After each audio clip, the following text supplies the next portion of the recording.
좋은 것 같습니다. 이제 함께 보실 하나님 말씀은 신약 성경 에베소서, 신약 성경 에베소서 4장 13절에서 16절, 신약 성경 에베소서 4장 13절에서 16절까지. 4장 13절 같이 읽겠습니다. 우리가 다 하나님의 아들을 믿는 것과 아는 일에 하나가 되어 온전한 사람을 이루어 그리스도의 장성한 분량이 충만한 데까지 이르리니, 이는 우리가 이제부터 어린아이가 되지 아니하여 사람의 속임수와 간사한 유혹에 빠져 온갖 교훈의 풍조에 밀려 요동하지 않게 하려 함이라. 오직 사랑 안에서 참된 것을 하여 범사에 그에게까지 자랄지라. 그는 머리니 곧 그리스도라. 그에게서 온몸이 각 마디를 통하여 도움을 받음으로 연결되고 결합되어 각 지체의 분량대로 역사하여 그 몸을 자라게 하며 사랑 안에서 스스로 세우느니라. 아멘. 할렐루야. 잘 오셨습니다. 옆 사람과 함께 인사 나누고 있어요. 반갑습니다. 잘 오셨습니다. 반갑습니다. 잘 오셨습니다.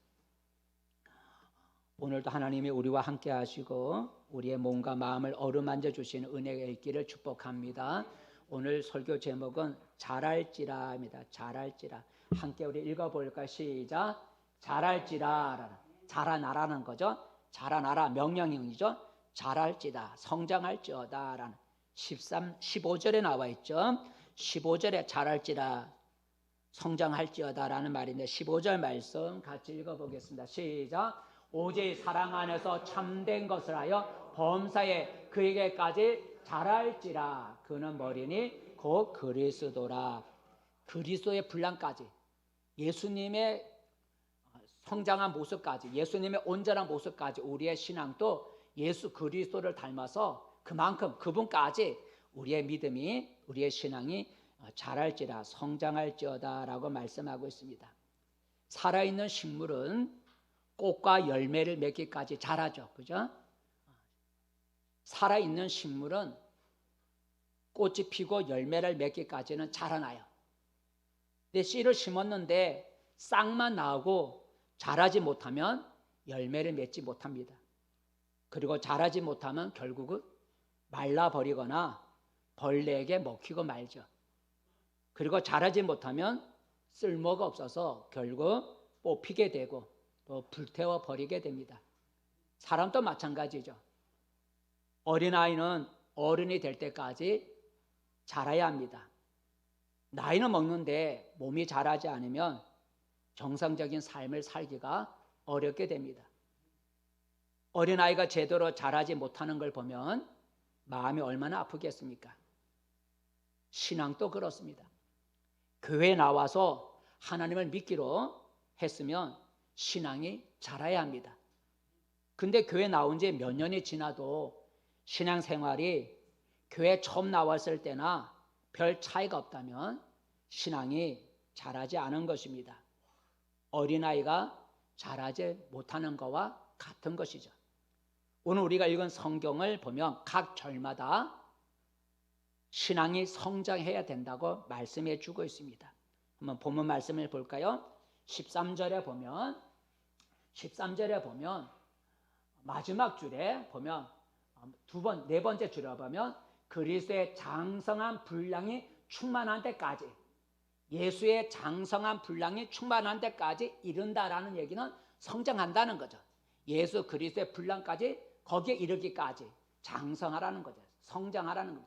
두 번째 14절에도 보면 14절 말씀 14절에 보면 첫 번째 줄에 우리가 이제부터 어린아이가 되지 아니하라는 얘기는 성장한다는 거죠. 어린아이 신앙이 되지 말자, 어린아이가 되지 아니하고 라는 이 말도 신앙이 성장해야 된다라는 거죠.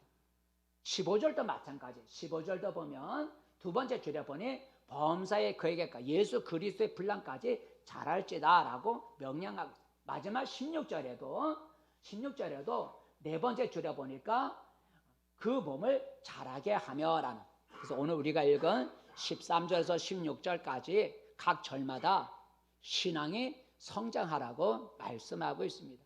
그래서 이 시간에는 저와 여러분의 신앙이 우리가 어디까지 성장해야 될지를 생각해 보면서 함께 은혜를 나누고자 합니다.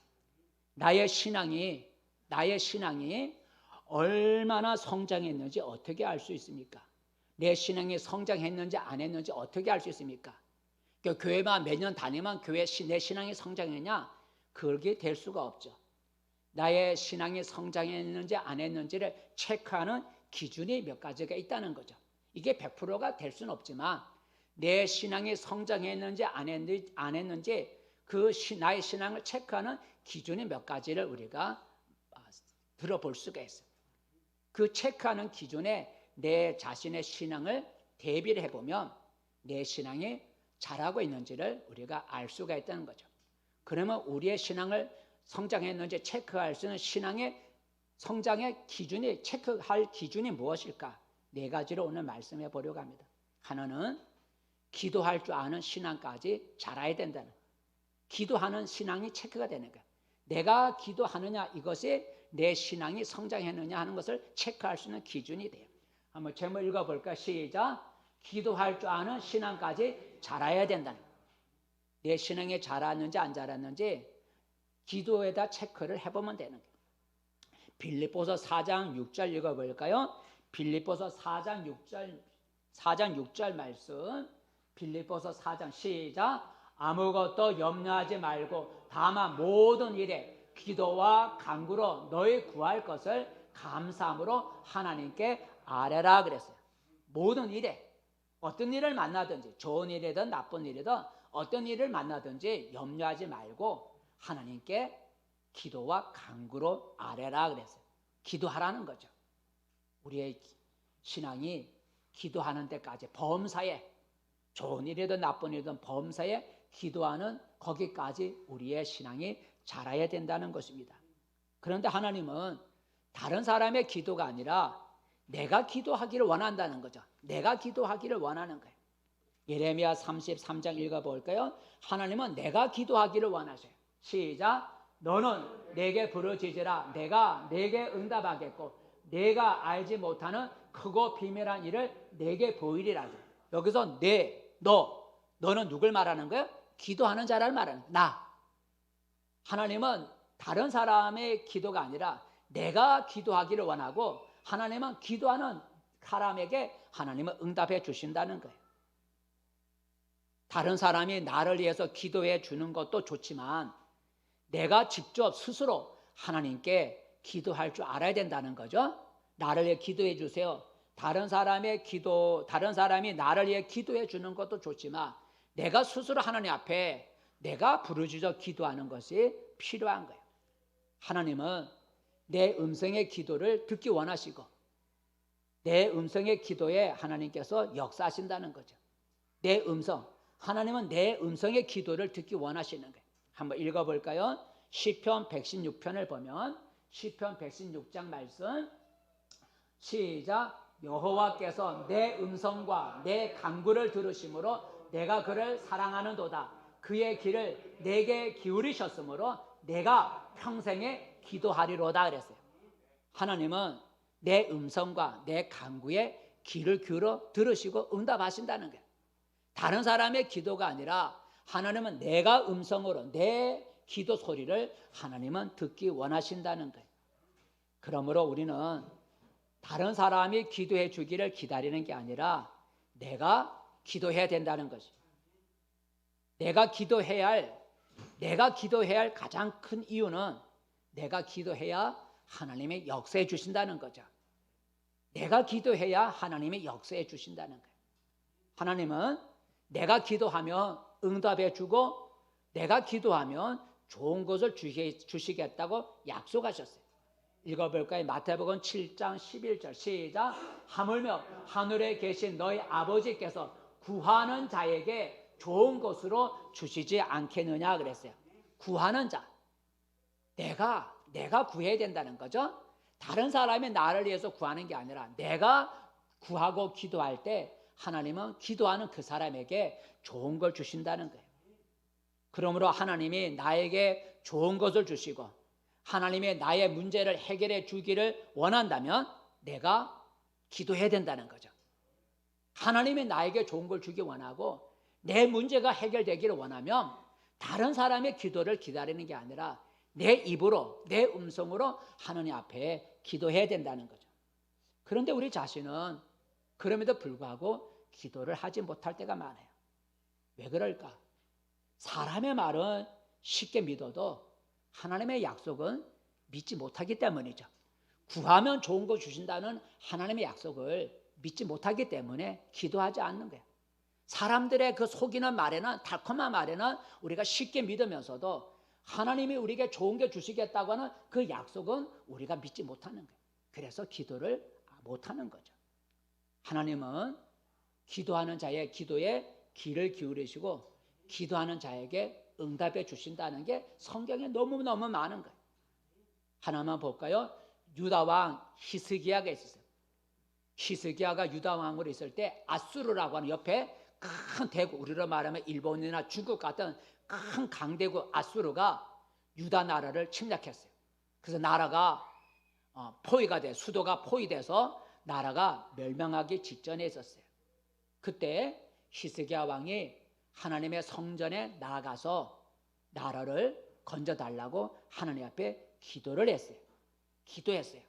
한번 읽어볼까요? 기도했어요. 기도 내용은 읽지 않겠지만 기도했어요. 열왕기하 시작. 아모스의 아들 이사야가 히스기야에게 보내 이르되 이스라엘의 하나님 여호와의 말씀이 내가 아수르의 왕 사네립 때문에 내게 기도하는 것을 내가 들어오노라 하셨나이다 라는 거죠. 너가, 여기서 너는 누굴 말하는 게? 히스기야죠. 히스기야, 너가 아수르의 그 침략 때문에 내게 기도한 걸 내가 들었다는 거예요. 기도들. 하나님은 히스기야 기도를 들으시고 하나님은 기도하면 좋은 거 주신다 했으니까 히스기야가 하나님 앞에 기도하는 소리를 들으시고 하나님은 하룻밤 사이에 아수르 군사 몇 명을 죽였어요? 하룻밤 사이에 18만 5천 명이 송장이 되게 했어요. 그 다음날 아침에 왕이 나아가 보니까 18만 5천 명이 송장이 되어 죽어 있는 거예요. 그래서 아수르가 스스로 물러났다라는 거죠. 하나님이 히스기야가 기도하는 기도를 들으시고 어려운 가운데 빠진 나라를 건져주셨어요. 또 이 히스기야가 얼마 후에 몸이 병이 들었어요. 하나님이 이사야를 보내서 너는 죽을 병에 걸렸으니 살지 못하리라. 그러므로 너의 집을 정리하라 했어요. 너 살지 못할 거니까 유언장도 쓰고 재산 어떻게 하고 내가 집을 정리하라 그랬어요. 죽을 병에 걸렸는데 하나님이 살지 못하리라 말씀하셨어요. 그 말을 듣고 히스기야가 낙심하거나 자포자기하지 않고 그 말을 들었음에도 불구하고 하나님 앞에 기도를 하죠. 하나님 앞에 기도를 해요. 어떻게 기도하는가 한번 다시 한번 읽어볼까요? 기도했어요. 열왕기 2장 5절 시작. 너는 돌아가서 내 백성의 주권자 히스기야에게 이르기를 왕의 조상 다윗 하나님 여호와의 말씀이 내가 내 기도를 들었고 내 눈물을 보았노라. 내가 너를 낫게 하리니 내가 3일 만에 여호와의 성전에 올라가겠고라. 네 번째 줄여보니까 내가 너의 기도, 너가 나한테 하는 기도를 들었다는 거예요. 그리고 하나님이 3일 만에 고쳐 살아나서 3일 만에 성전에 올라가게 해주겠다고 말씀하셨다라는 거죠. 기도했더니 하나님이 나라도 건져주시고 기도했더니 죽을 병도 하나님이 고쳐주셨다라는 거죠. 그러므로 우리는 하나님께 기도할 줄 아는 신앙까지 자라야 된다는 겁니다. 내 스스로 하나님께 기도할 줄 알아야 된다는 거예요. 나의 신앙이 지금 성장하고 있는지 어떻게 알 수 있습니까? 내 스스로가 하나님께 기도하는 시간을 갖고 있느냐는 거죠. 내 스스로 하나님께 기도하는 시간을 갖고 있느냐, 이것이 내 신앙이 성장하고 있는지를 보여주고 있는 거예요. 오늘 여러분 자신은 어떠합니까? 나 스스로 여러분 신앙생활을 하고 있습니까? 기도 생활을 하고 있습니까? 꼭 교회 새벽기도 나와서 꼭 성전에 나와서 기도하라는 건 아닙니다. 내가 어디에 있든지, 그것이 가정이든 직장이든 어디에 있든지 내가 있는 그곳에 스스로 기도하는 시간을 가지라는 겁니다. 내가 기도하지 않고 있다면 나의 신앙은 자라지 않고 있다는 거죠. 여러분이 지금 짧은 시간이든 기도하는 시간을 갖고 있다면 여러분의 신앙은 성장하고 있는 거예요. 근데 여러분이 기도하는 시간을 갖고 있지 않고 신앙생활을 하고 있다면 여러분의 신앙은, 나의 신앙은 아직 자라지 못하고 어린아이 신앙에 머물러 있다라는 겁니다. 지금까지 내가 기도하지 않으면서 신앙생활을 했다고 한다면 이제부터 기도하기를 결단할 수 있기를 바랍니다. 매일매일 기도하는 습관이 쉽지는 않겠지만 짧을지라도 매일 하나님의 이름을 부르는 기도하는 시간을 몇 분이라도 여러분 가질 수 있기를 바랍니다. 그렇게 매일 습관을 쫓아 짧은 시간이라도 기도하는 습관을 갖게 되면 나의 신앙이 점차 자라나게 될 겁니다. 우리는 기도할 줄 아는 신앙까지 자라야 합니다. 그러니까 내 신앙이 성장하는 것을 어디다 기준을 두냐면 내가 매일 기도하고 있는지를 체크해 보면 되는 거예요. 두 번째, 내 신앙이 성장하고 있는지 체크하는 기준이 무엇일까? 전도할 줄 알아야 된다. 한번 읽어볼까요? 두 번째, 시작.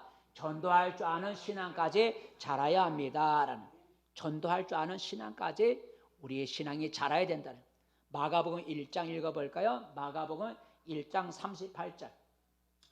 마가복음 시작. 이르시되 우리가 다른 가까운 마을들로 가자. 거기서도 전도하리니 내가 이를 위하여 왔노라 하시고, 예수님 하신 말씀, 내가 전도하러 왔다라고 말씀하셨어요.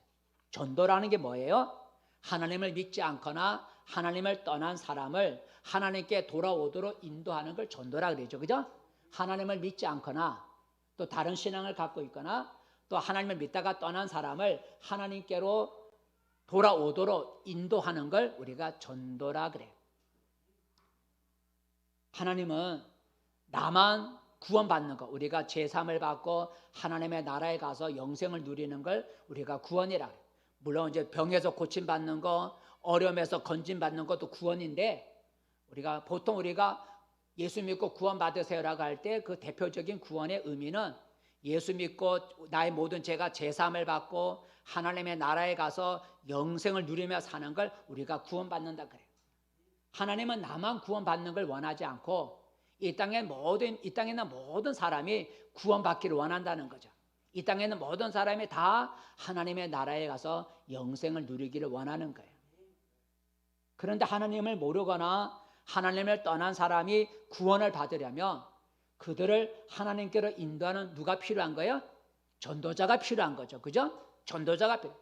모든 사람이 다 구원받기를 원하는데 하나님을 떠난 사람, 하나님을 모르는 사람이 스스로 자기 발로 하나님께 돌아오는 경우는 거의 없다는 거죠. 그 사람들을 하나님께로 인도하는, 전도하는 전도자가 필요한 거죠. 하나님은 사람들을 구원하는 일에 있어서는 혼자 일하지 않고 사람과 함께 일하기를 기뻐하시죠. 이 세상 만물을 지을 때는 하나님이 사람과 함께 일하지 않고 혼자 일하셨지만 잃어버린 사람을 구원하는 일에 있어서는 하나님 혼자 일하지 아니하고 사람들과 함께, 쉽게 말하면 전도하는 전도자와 함께 하나님은 사람들을 구원하기를 원하시죠. 곧 우리의 미련한 전도, 예수 믿으라고 말 한마디가 어떻게 보면 미련한 것 같잖아요. 우리의 미련한 전도를 통해서 사람들을 구원하기를 하나님은 기뻐한다는 거죠. 한번 읽어볼까요? 고린도전서 1장 말씀. 고린도전서 1장 말씀.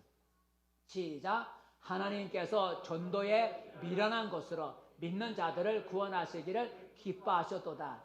전도의 미련, 우리가 전도하는 게 미련한 것 같지만 우리의 미련한 전도를 듣고 믿는 사람들을 구원하기를 기뻐한다는 거죠. 그래서 우리의 전도를 통해서 하나님은 잃어버린 사람, 하나님을 떠난 사람을 구원하기를 기뻐하시는데, 그런데 하나님은 다른 사람이 아니라 내가 전도자가 되기를 원한다는 거죠. 다른 사람이 전도해서 하나님 전도하기를 원하는 게 아니라 하나님은 내가 전도자가 되기를 원하는 거예요. 하나님은 내가 나가서 다른 사람들에게 전도해서 다른 사람을 하나님께로 인도하는 그런 전도하는 모습을 보기를 원하신다는 거죠. 사도행전 18장 읽어볼까요? 사도행전 18장 9절 시작. 밤에 주께서 환상 가운데 바울에게 말씀하시되 두려워하지 말며 침묵하지 말고 말하라 그랬어요. 밤에 환상 가운데 바울에게 나타나신 예수님이 침묵, 말하지, 입 다물고 있지 말고 나가서 담대하게 말하고 하라, 전도하라라고 말씀해요. 예수님은 바울이 두려워하지 않고 나가서 사람들에게 예수를 전하고 사람을 하나님께로 인도하는 그 일을 하는 것을 보기를 원하셨다라는 거죠. 그러므로 전도는 다른 사람이 하는 것이고 전도는 나와는 상관이 없다라는 생각을 우리는 버려야 됩니다. 하나님이 나를 택하여 먼저 믿게 하신 것은 나로 나가서 다른 사람을 전도하게 하기 위해서 나를 먼저 부르셨다는 거죠. 나로 먼저 예수 믿게 한 것은 예수 먼저 믿은 내가 이제 나가서 다른 사람을 하나님께로 인도하는 전도자로 삼기 위해서 나를 먼저 불렀다는 거예요. 나를 먼저 불렀다는 거예요. 나를 늦게 믿게 할 수 있잖아요. 나를 늦게 예수 믿게 만들 수 있게 할 수 있잖아요. 근데 왜 나를 다른 사람보다 먼저 믿게 했느냐? 나를 먼저 믿게 만든 이유는 내가 나가서 다른 사람을 하나님께 인도하는 전도자로 삼기 위해서 나를 다른 사람보다 먼저 믿게 만들어 주셨다는 거예요. 내가 나가서 두렵고 또 부끄럽기도 할 수 있겠지만 나가서 전도할 때 하나님이 놀라운 은혜도 주시고 축복도 주셔요.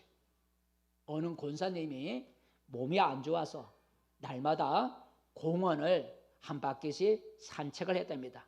몸이 안 좋아서 건강을 해서 날마다 공원을 한 바퀴씩 이렇게 산책을 했대요. 그런데 아침 저녁으로 두 번씩 아침 저녁으로 매일 산책을 하다 보니까 그냥 공원만 돌 것이 아니라 내가 하루 아침 저녁으로 이렇게 산책을 하는데 뭔가 하나님이 좋아하는 일을 해야 되겠다라는 생각이 들었어요. 그래서 하나님이 기뻐하신 일이 뭘까? 내가 이렇게 아침 저녁으로 산책을 하는데 내가 그러면 그냥 다니는 게 아니라 만나는 사람에게 내가 전도지라도 줘서 이제 전도라도 해야 되겠다라는 마음을 먹고 전도지를 가방에 들고 이제 공원을 산책하면서 만나는 사람에게 전도지를 나눠주기 시작했어요. 그렇게 해서 전도한 지 2년이 지났답니다. 2년이 지났대요.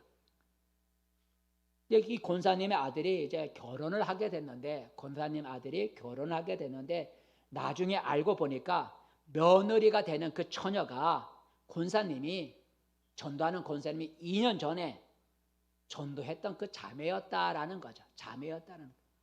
그 자매는 권사님이 공원에서 나눠준 전도지를 받고 교회에 나가서 착실하게 신앙생활 하다가 한 청년을 만났는데 권사님의 아들을 만나서 그래서 결혼까지 하게 되었다라는 거죠. 전도하면 하나님이 우리에게 좋은 것도 주신다는 거죠. 이처럼 전도는 다른 사람이 하는 게 아니라 누가 해야 된다고요? 내가 전도해야 된다는 거예요. 예수님은 내가 전도자가 되기를 원하는 거예요. 다른 사람의 전도자가 아니라 내가 전도자가 되기를 원하는 거예요. 내가 나가서 사람을 낚는 어부가 되기를 원하는 거죠. 한번 읽어볼까요? 내가 사람 낚는 어부가 되기를 원하시. 마태복음 시작. 나를 따라오라. 내가 너희를 사람을 낚는 어부가 되게 하리라. 나를 따라오라. 내가 나를 따라오는 너를 사람 낚는 어부로 만들어 주겠다라는 거죠. 하나님은 내가 사람 낚는 어부가 되기를 원하시는 거예요. 다른 사람이 나가 전도해서 다른 사람이 사람 낚는 어부가 되는 게 아니라 내가 사람 낚는 어부가 되기를 원하는 거예요. 그렇게 만들어 주겠다는 거죠. 그러므로 전도는 나의 사명인 것으로 우리가 알아야 된다는 거죠. 그러므로 우리는 나가서 전도할 줄 아는 신앙까지 우리의 신앙이 자라야 합니다.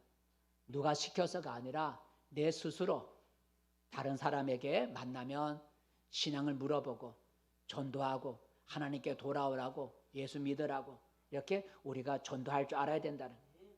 지금 나의 신앙이 성장하고 있는지 성장하지 않는지 어떻게 알 수가 있다고요? 내가 사람을 구원하는 전도하는 일에 힘을 쓰고 있느냐라는 거예요. 내가 사람을 구원하는 전도하는 일에 내가 힘을 쓰고 있다면 나의 신앙은 성장하고 있는 거죠. 오늘 여러분 자신은 어떠합니까? 나는 전도하려고 애를 쓰고 있습니까? 여러분을 통해서 지금까지 몇 사람이나 하나님께 돌아왔습니까? 혹시라도 전도하는 것이 부끄러워서 침묵하고 있지는 않습니까? 내가 전도하지 않고 있다면 나의 신앙은 자라지 못하고 있는 겁니다. 지금까지 전도하지 않으면서 신앙생활을 해오셨다면 전도할 수 있기를, 결단할 수 있기를 바랍니다. 사람 나는 어부, 전도자가 되기를 위해서 그렇게 되고자 하는 열망을 갖기를 바랍니다. 우리는 전도할 줄 아는 신앙까지 자라야 된다라는 거죠. 전도하는 신앙까지. 세 번째로 내 신앙이 성장하고 있는지 무엇에다 체크해 볼 것인가? 세 번째는 헌신할 줄 아는 신앙까지 자라야 된다. 한번 읽어볼까요? 시작. 헌신할 줄 아는 신앙까지 자라야 합니다. 헌신은 몸을 드리는 거예요. 헌신이라고 하는 것은 몸을 드리는 게. 한번 읽어볼까요? 로마서 6장 13절 말씀.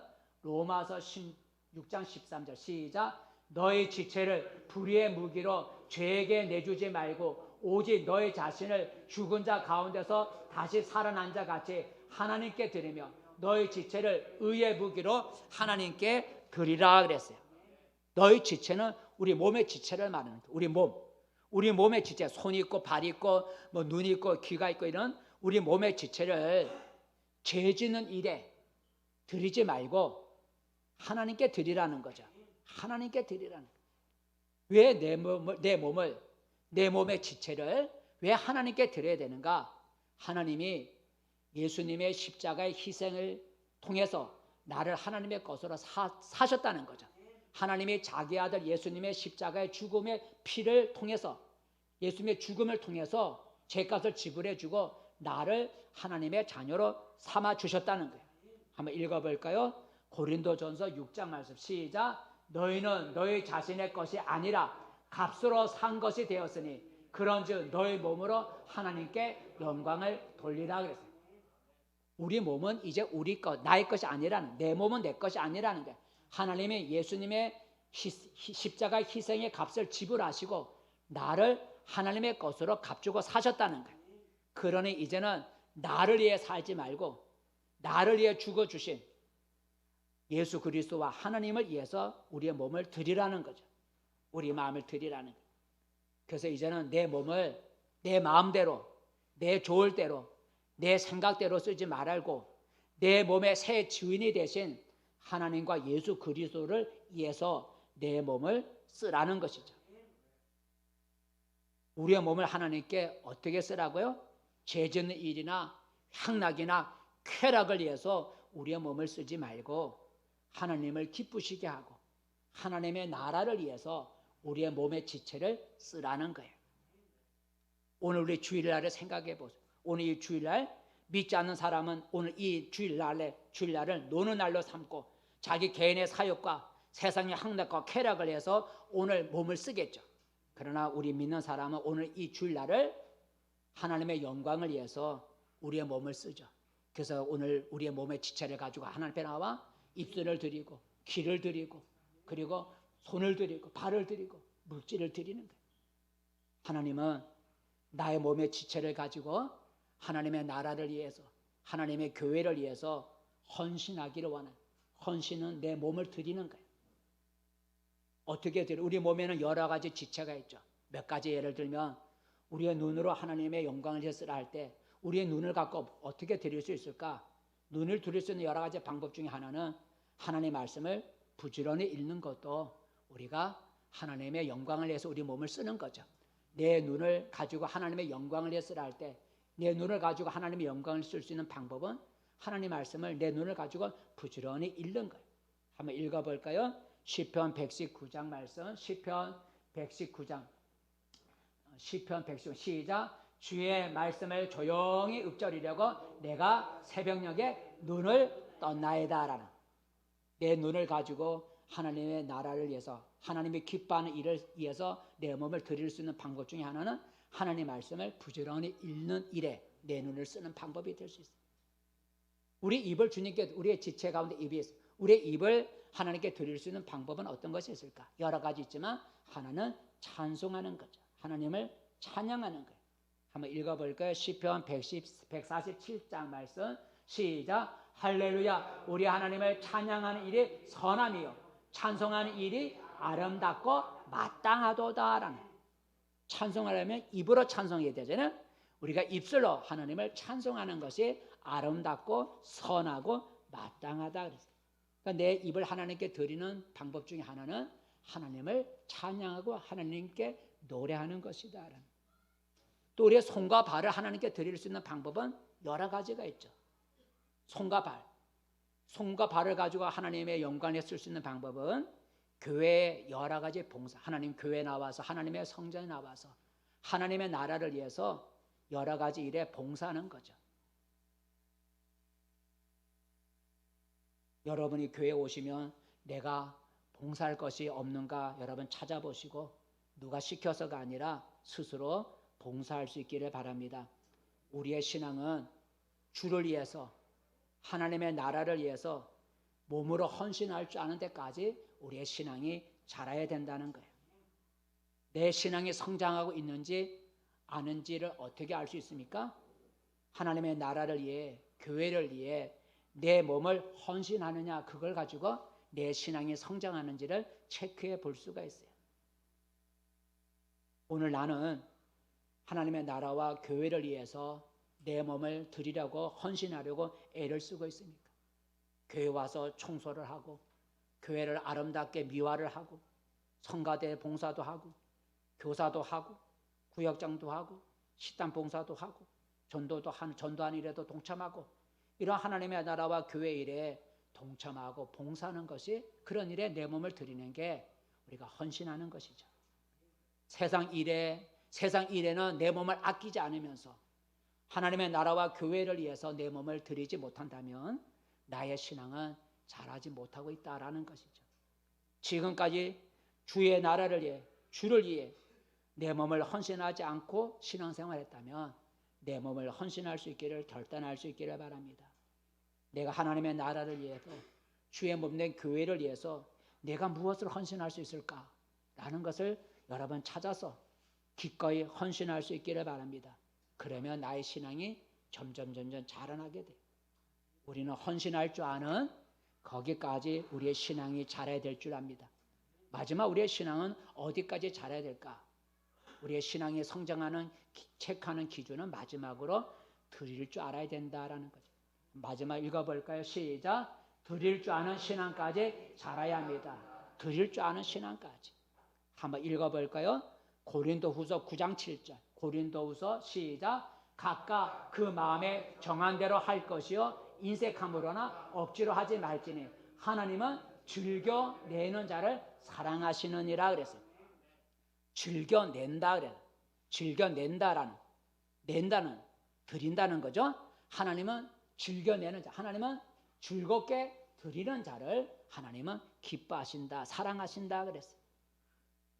하나님은 자기에게 나올 때 예물을 드리라 그랬어요. 빈손으로 나오지 말고 하나님께 나올 때 빈손으로 나오지 말고 예물을 드리라 그랬어요. 한번 읽어볼까요? 시편 96장 말씀 시작. 여호와의 이름에 합당한 영광을 그에게 돌릴지어다. 예물을 들고 그의 궁정에 들어갈지어다. 아름답고 거룩한 것으로 여호와께 예배할지어다. 온 땅이여 그 앞에서 떨지어다 그랬어요. 두 번째 줄에 8절 두 번째 줄에 예물을 들고 그의 성전에 들어가 예배할지어다. 그 다음에 9절 말씀에 아름답고 거룩한 것도 예물을 말하는 제물을 말하는 아름답고 거룩한 제물을 가지고 하나님께 예배할지어다 그랬어요. 그래서 여러분 우리가 교회 나올 때 빈손을 나오지 않고 최소한의 주일 헌금을 가지고 나와 드리는 거예요. 왜냐하면 하나님께 나올 때 예물을 가지고 아름답고 거룩한 것을 가지고 예배를 드리라 그랬어요. 이스라엘 백성들이 하나님께 제사, 이스라엘 백성은 예배를 제사했는데 이스라엘 백성들이 하나님께 제사를 드릴 때는 항상 제물이 들었다는 거죠. 제물이 없는 제사는 없었죠. 제물 없이 제물도 안 바치고 제단만 쌓아놓고 그 앞에 절을 하고 그런 적이 없다는 거죠. 제단을 쌓았으면 그 제단 위에는 항상 제물이라는 게 있었다는 거죠. 다윗이 범죄하고 하나님 앞에 재앙을 그쳐달라고 하나님 앞에 기도할 때, 하나님, 내가 죄를 지어서 나라가 전염병이 재앙이 임했는데 이 재앙을 그쳐주세요 하고 하나님 앞에 제단을 쌓았을 때, 하나님 제단을 쌓고 다윗이 거기다 제물을 올려놓고 그리고 하나님 앞에 기도했더니 하나님이 그 제물을 받으시고 그리고 재앙을 그쳤다 그러는데, 한번 읽어볼까요? 사무엘하 24장 말씀 시작. 그곳에서 여호와를 위하여 제단을 쌓고 번제와 화목제를 드렸더니 이에 여호와께서 그 땅을 위한 기도를 들으시매 이스라엘에게 내리는 재앙이 그쳤더라 그랬어요. 제단을 쌓고 그의 제물을 드리고 기도했더니 하나님께서 그 기도를 들으시고 하나님이 재앙을 그쳐주셨다는 거예요.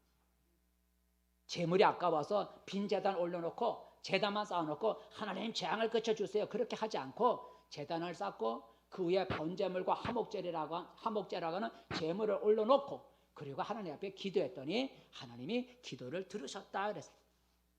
그러므로 우리는 우리의 소유를 하나님께 드릴 줄 알아야 됩니다. 하나님께 드리는 것을 아까워하거나 인색하게 드리지 말고 우리는 풍성히 드릴 수가 있어야 돼요.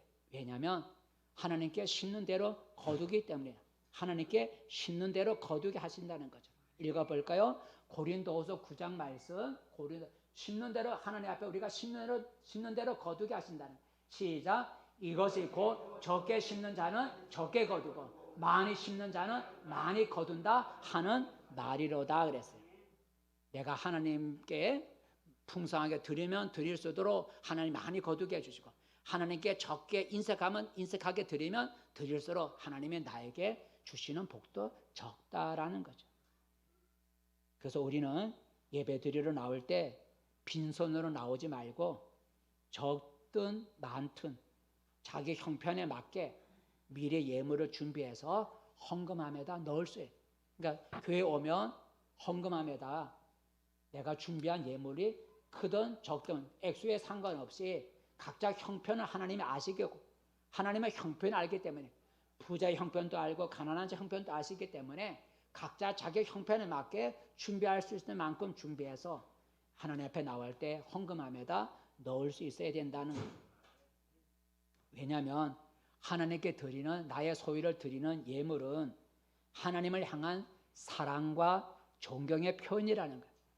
우리 하나님께 드리는 소유를 드리는 건 내가 하나님을 사랑합니다, 하나님을 존경합니다라는 그 표현이 우리의 예물로 나타나는 거예요. 성경에 보니까 한 가난한 과부가 하나님의 성전에 올라갔어. 한 가난한 과부가 성전에 올라갔어. 오늘만 예배를 드리러 올라갔어. 그런데 이 가난한 과부가 너무너무 가난해요. 가난했다고 해서 아무것도 빈손으로 간 것이 아니라 그 과부가 가지고 있는 마지막 돈, 두렙돈이라고 하는 그 아주 작은 돈을 하나님의 성전에 올라갈 때 빈손으로 올라가지 않고 드렸다는 거예요. 그래서 주님이 칭찬하셨죠. 한번 읽어보겠습니다. 누가복음 21장 시작. 예수께서 눈을 들어 부자들이 헌금함에 헌금 넣는 것을 보시고 또 어떤 가난한 과부가 두렙돈 넣는 것을 보시고 이르시되 내가 참으로 너희에게 말하노니 이 가난한 과부가 다른 모든 사람보다 많이 넣었도다. 그래서 이 가난한 과부가 드린 렙돈이라는 돈은 그 당시에 통용되는 화폐 가운데 가장 적은 돈이라, 가장 작은 돈. 오늘 우리에게서 가장 작은 돈은 뭐예요? 우리나라 하면 이제 100원짜리, 500원짜리를 할 수 있겠죠. 10원짜리도 있지만 어떤 이 렙돈이라는 것은 그 당시에 가장 작은 화폐, 두 화폐. 오늘로 말하면 우리가 500원짜리 2개 드렸다는 거. 이것이 그 가난한 과부가 가지고 있는 마지막 돈이었어요. 마지막 돈. 그것이 한 끼 식사할 수 있는 돈도 되지 않겠지만 그 과부가 가지고 있는 마지막 가장 작은 돈. 우리는 많은 500원짜리 2개를 하나님의 성전에가 예배 드릴 때 하나님 나 아무것도 없습니다 하고 빈손으로 올라온 게 아니라 자기가 가지고 있는 작은 돈이지만 하나님 앞에 드렸다는 거예요. 그랬더니 예수께서 보시고 어느 부자가 드린 것보다 더 많이 하나님께 드렸다라고 했어요. 왜냐하면 그 여자는 자기 형편에서 최선을 다해 드렸으니까. 제가 얘기하고자 하는 것은 하나님께 나올 때 빈손으로 나오지 않고 드렸다는 그 얘기를 하고 싶은 거예요. 우리는 최소한의 3가지 헌금을 드릴 수 있도록 우리가 기도하고 그렇게 복을 구해야 돼요. 제가 여러분에게 우리는 최소한의 헌금을 3가지는 성경에 보면 뭐 10가지도 넘는 헌금의 종류가 많이 있어요. 네, 3가지. 첫 번째는 매주 오늘같이 매주 예배 드릴 때마다 드리는 주일헌금. 여러분 매주 나와 예배 드릴 때마다 일주일에 나와 예배 드릴 때마다 하나님께 드리는 주일헌금. 두 번째는 여러분의 소득이 생길 때마다 드리는 11조 예물. 세 번째는 하나님이 한 주간 동안 한 달 동안 또 얼마 동안 베풀어 주신 그 은혜와 또 앞으로 베풀어 줄 것을 내다보고 하나님께 드리는 감사 예물. 3가지. 매주 나와 드리는 주일헌금. 그 여러분의 소득이 생길 때 드리는 11조 예물. 그리고 하나님이 지켜주시고 인도해 주신 것을 과거를 돌아보는 그거 감사하고 앞으로 복 주실 것을 내다보고 드리는 감사 예물. 이 3가지를 우리가 드릴 수 있어야 된다라는 거죠. 이처럼 우리는 주께 나의 소유를 드릴 줄 아는 신앙까지 자라야 되는 거예요. 억지로 드리거나 인색함이 아니라 즐겁게 드릴 수 있어야 됩니다. 나의 신앙이 지금 성장하고 있는지 어떻게 알 수 있습니까? 하나님께 나의 소유를 드릴 수 있느냐는 거예요. 내가 하나님 앞에 주일헌금을 드리고 11조를 드리고 감사임을 드릴 수 있느냐는 거예요. 이것이 내 신앙이 성장하고 있느냐는 체크하는 기준이 된다는 거예요. 여러분 자신은 어떠합니까? 나는 하나님께 나의 소유를 즐거이 드리려고 애쓰고 있습니까? 주일헌금과 11조와 감사임금을 드릴 수 있어야 돼요. 지금까지 주께 드리지 않으면서 신앙생활을 했다면 드릴 수 있기를 결단합니다. 많이 드려야 한다는 게 아닙니다. 각자 자기의 형편과 처지에 따라서 드리면 됩니다. 하나님은 나의 마음을 아시고 나의 형편을 아는 거예요. 내가 다른 사람만큼 드릴 수 없는 것도 아시는 거예요. 내 형편에 맞고 내 소득에 맞게 내가 하나님 앞에 드리면 되는 거예요. 중요한 것은 하나님께 빈손으로 드리지 말라는 거예요. 빈손으로 보이지 말라는 거예요. 적을지라도 하나님께 드릴 수 있어야 된다는 거예요. 우리가 주님께 나의 소유를 드릴 줄 아는 신앙까지 자라야 된다는 겁니다. 말씀을 맺습니다. 성도 여러분, 우리의 신앙은 나의 신앙은 정체되지 말고 신앙은 계속 자라야 됩니다. 신앙이 성장해야 돼요. 그래서 오늘 15절의 말씀에 범사에 그에게까지 자랄지니라. 예수 그리스도의 장성한 분량까지, 예수 그리스도가 기도한 분량까지, 예수 그리스도가 전도한 분량까지, 예수 그리스도가 하나님의 나라를 위해서 헌신한 것까지, 예수 그리스도의 분량까지 우리의 신앙이 성장해야 된다고 말씀하고 있어요. 신앙이 잘 자라야 하나님이 기뻐하시고 하나님께 귀하게 쓰임받을 수가 있어요. 신앙이 잘 자라고 성장해야 복을 받을 수가 있고, 신앙이 요동치지 않고 신앙이 잘 성장해야 우리의 일상생활 속에서 좋은 열매를 맺을 수가 있어요. 오늘 나의 신앙은 어떠합니까? 오늘 나의 신앙은 자라고 있습니까? 아니면 예전이나 지금이나 신앙에 아무런 변화가 없습니까? 나의 신앙이 성장하고 있는지를 4가지로 체크해 보시기를 바랍니다. 스스로 기도 생활을 하고 있는가? 영혼을 구원하려고 전도하려고 내가 애쓰고 있는가? 주를 위해 내 몸으로 헌신하고 있는가? 주께 내 소유를 기꺼이 드리고 있는가? 이제부터 신앙이 잘 성장해서 하나님 앞에 귀하게 쓰임받고 또 하나님이 주시는 복도 풍성히 받는 성도들이 되어지기를 바라겠습니다. 기도하겠습니다. 은혜로우신 하나님 아버지, 그리스도의 장성한 분량까지 성장하고 자랄지라라는 말씀을 오늘 우리가 읽어보면서 우리의 신앙이 성장하고 자라야 된다는 말씀을 생각해 봅니다. 나의 신앙이 정말로 신앙이 성장하고 있는지 어떻게 우리가 알 수가 있습니까? 오늘 4가지의 기준을 생각해 보면서 거기에 맞춰 보면서 내 신앙이 성장하고 있는지 확인해 볼 수 있게 도와주시고, 내 신앙이 성장하여 주님을 기쁘시게 하고, 내 신앙이 자라서 하나님 앞에 귀하게 쓰임받고, 내 신앙이 성장해서 하나님이 주시는 복을 누릴 수 있는 우리가 되게 도와주시옵소서. 예수님의 이름